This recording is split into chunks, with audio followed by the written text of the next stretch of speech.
As maiores gangues do mundo, com certeza, tinha que fazer escola com uma das maiores máfias do mundo. Tipo uma espécie de curso intensivo de como ser um fora da lei. E o grupo que poderia facilmente dar esse curso seria a máfia siciliana. Então se você quer saber como funciona a máfia italiana e também como a máfia italiana ganhava dinheiro, é só você ficar nesse vídeo para você também entender como os Estados Unidos estava envolvido nessa jogada toda.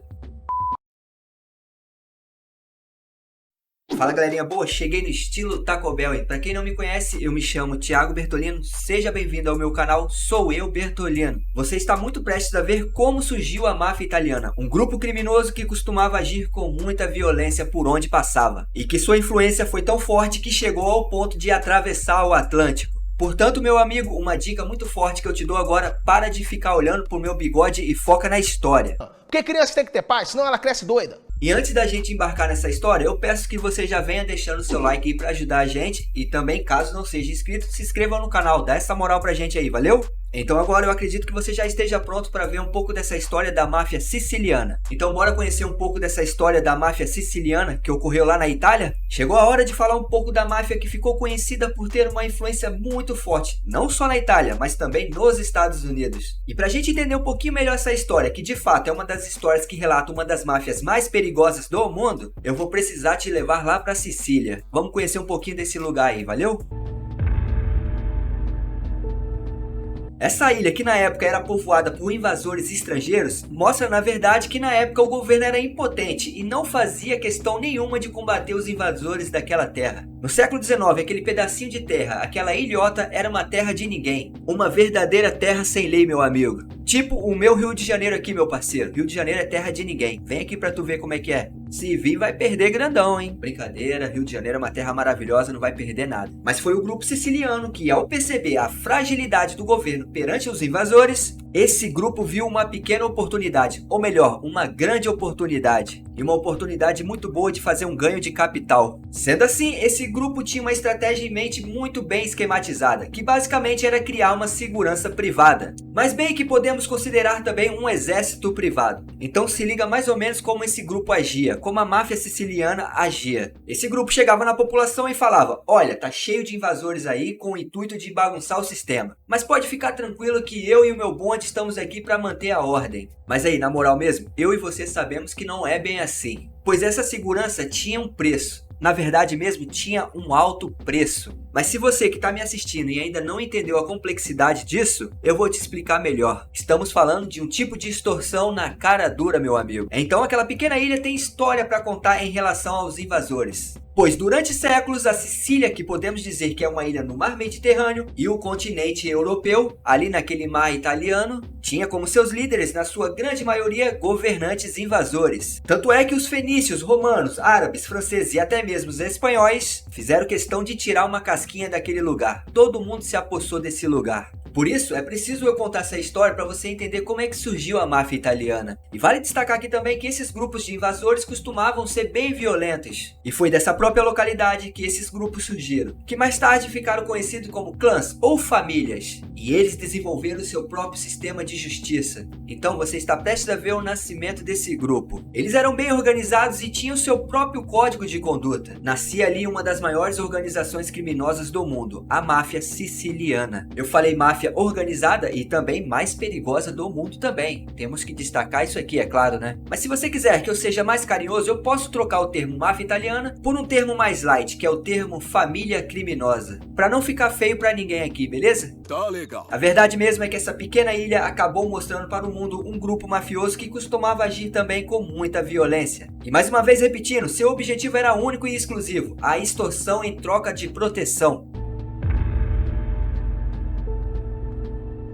Mas voltando ao passado, vale destacar aqui um acontecimento muito marcante em 1861. Um acontecimento marcante lá na Sicília, pois essa pequena ilhota se tornou uma província italiana. Mas como eu tinha dito antes, lá no começo do vídeo, o governo italiano se mostrou muito frágil diante de vários casos de crimes, e que só aumentava naquela região. Como eu tinha dito antes, era uma terra de ninguém, o crime só ia aumentando. E agora que o fato marcante acontece, se liga só no que aconteceu. Alguns oficiais romanos viram que aquela situação estava meio zoada naquela região, e por isso chegaram ao ponto de pedir ajuda para a máfia. Os caras não deram conta, mostraram que eram impotentes impotentes e frágeis e foram recorrer à família. A conversa foi basicamente assim. Os oficiais romanos chegaram para os mafiosos italianos e falaram: olha, a região está cheia de criminosos perigosos. E a gente de fato não estamos dando conta de combater todos esses crimes aí. Por isso, em nome do governo, eu venho aqui pedir ajuda de vocês aí, família. Era um tipo de troca. A máfia combatia o crime e em troca o governo não iria se meter na extorsão que a máfia costumava praticar perante a população. E aí, comenta aqui se você acha que isso é um tipo de troca justa. E outra coisa, você iria conseguir sobreviver em um regime da máfia? Você teria coragem de ir lá na padaria de boa só de sunguinha, só pra desafiar a máfia italiana? Não, nada a ver, irmão. Você não é o valentão? Deixa aqui nos comentários. Mas o maior erro do governo italiano foi achar que esse acordo seria um bom negócio para eles. Esse acordo não foi uma coisa benéfica para o governo. O governo achou que ia ser, mas não foi. E por isso eu até aprendi uma coisa. Nunca faça um acordo com um mafioso. Você vai perder grandão, hein? Ó, dica valiosa.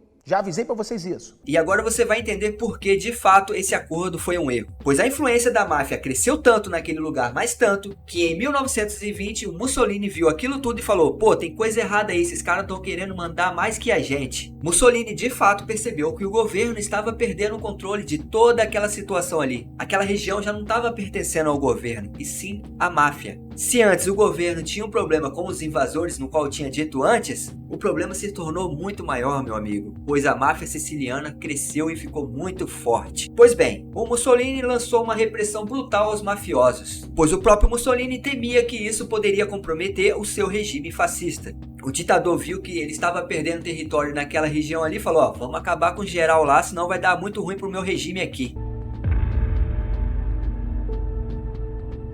Agora eu preciso avançar 30 anos, pois foi somente na década de 1950 que a máfia ressurgiu e com muito mais força. E tudo por conta que várias empresas de construções eram apoiadas pela máfia. A máfia dominava todo o boom da construção civil. Isso tudo por conta do pós-guerra. Estava acontecendo uma guerra lá, aí a guerra destruiu tudo, quebrou tudo, todo mundo ficou zoado. Aí a máfia foi lá, viu isso e foi focar na construção civil. Portanto, o pós-guerra foi muito importante para a máfia italiana e mais exclusivamente a máfia siciliana. E não tinha para onde correr, a máfia italiana já estava instalada em todos os ramos e também em todos os setores que você possa imaginar. Tanto é que o ramo da construção civil exemplifica muito bem no que eu estou falando agora. A verdade mesmo foi que a máfia não se limitou a ter o controle dos setores como política, construção civil, entre outros. E foi somente em 1970 que a máfia italiana começou a olhar um outro segmento com muito mais carinho. A máfia italiana já tinha ramificado em todos os setores. Assim como um vírus instala no seu corpo, a máfia italiana já tinha instalado ali, em todos os setores. Um hospedeiro malvadão, pois em 1970 a máfia siciliana passou a focar no tráfico internacional de drogas, visando mais lucro para sua organização, que já era desde então uma das maiores organizações criminosas do mundo. E esse acontecimento foi muito importante para o estreitamento de duas organizações se comunicarem melhor. E é agora que os Estados Unidos entram com força nessa história. Pois vale lembrar que vários italianos vieram para Nova York em busca de oportunidade. É uma história muito bonita, por sinal. Porém, junto com essa galera boa que vinha em busca de oportunidade, vinha uma galerinha do mal aí. Nem preciso falar que estou falando da máfia italiana, né? A máfia italiana atravessou o Atlântico, meus irmãos. Como eu tinha dito antes, em 1950 a máfia italiana conseguiu muita força lá com a construção civil lá na Sicília e ganhou muito território ali na Itália. Só que não satisfeito, eles atravessaram o Atlântico. Sendo assim, os anos 50 não foi bom somente para a máfia siciliana, e sim para uma outra máfia do outro lado do Atlântico, mais precisamente em New York. Estou falando da máfia italiana chamada Cosa Nostra. Cosa Nostra. Eu estou falando de uma organização criminosa lá de Nova York, lá dos Estados Unidos. Então vai vendo, tinha dois grupos, a máfia criminosa, ou seja, a máfia siciliana, e já do outro lado do Atlântico, mais precisamente em Nova York, tinha a máfia Cosa Nostra. E como de costume, acredite se quiser, pois essa máfia estava envolvida em uma série de atividades no submundo. Mas quando se trata de máfia italiana, eles tinham como missão se infiltrar em sindicatos industriais. E nem as indústrias de vestuários escapou deles, pois grande parte dessas indústrias estavam sendo controladas pelos mafiosos italianos lá. Quero destacar aqui que a construção civil estava sendo controlada por eles também. Porém, foi a droga que fez com que esses dois grupos mafiosos fizessem uma série de acordos na década de 70. Tanto a máfia siciliana como a Cosa Nostra se tornaram poderosas depois de uma série de acordos. Mas para resumir, chegou a hora de falar do declínio desses dois grupos mafiosos aí. Pois ambos os grupos viram as suas organizações decair cada dia. Pois a cada dia que se passava, a organização criminosa caía dia após dia. Vale destacar aqui que a máfia ainda está em plena atividade, mas não com toda aquela força de 1970, no qual eles comandavam quase todos os segmentos. E por isso, como foi dito antes, a máfia italiana está muito enfraquecida. Pois o motivo desse enfraquecimento todo deve-se ao fato de alguns mafiosos, a fim de evitar longas penas de prisão, pois a maioria desses prisioneiros começaram a quebrar o código de juramento da máfia italiana. Eles começaram a se entregar uns aos outros, o famoso X9 aqui do Rio de Janeiro. E eles pensaram, é melhor eu trair os amigos lá do que eu pegar 100 anos de prisão aqui, meu amigo. Afinal, estamos falando de uma série de crimes que, se for colocado em papel, basicamente foram crimes que começaram lá no finalzinho do século XIX e que se estendeu até o século XXI. E lá nos Estados Unidos a máfia tinha vários núcleozinhos ali. A máfia italiana, coisa nossa, era muito forte em Nova York e também em Nova Jersey. E essas duas cidades foram responsáveis por uma série de crimes. Tudo por conta da máfia italiana que estava fixada nessas regiões. E por isso acredita-se fielmente que a máfia italiana não tem mais força nem em Nova York e nem em Nova Jersey. Várias prisões foram efetuadas ao longo do tempo, e por isso fez que ambas as máfias viessem a enfraquecerem. A verdade mesmo é que a máfia italiana ainda está em atividade. Porém, aquela força de 1970, meu amigo, esquece. Vou terminando o vídeo por aqui, mas eu gostaria muito de saber de você. Você gostaria de ser um mafioso? Que viagem é essa, véi? Me conta aqui qual máfia ou até mesmo qual gangue você gostaria muito de ver no próximo vídeo. Caso você tenha uma sugestão de vídeo, deixa aqui nos comentários. Fica à vontade, beleza? Ah, e não saia daqui sem deixar seu like antes, pois eu conheço uns amigos italianos ali que costumam visitar pessoas que não deixam seu like. Ah, claro! Eu vou ser educado! E caso você não seja um inscrito, se inscreva no canal, dá uma força aí pro canal meu que é muito pequeno e precisa muito da sua ajuda, beleza? Portanto, somente agora a única coisa que eu te peço é seja feliz. Fui!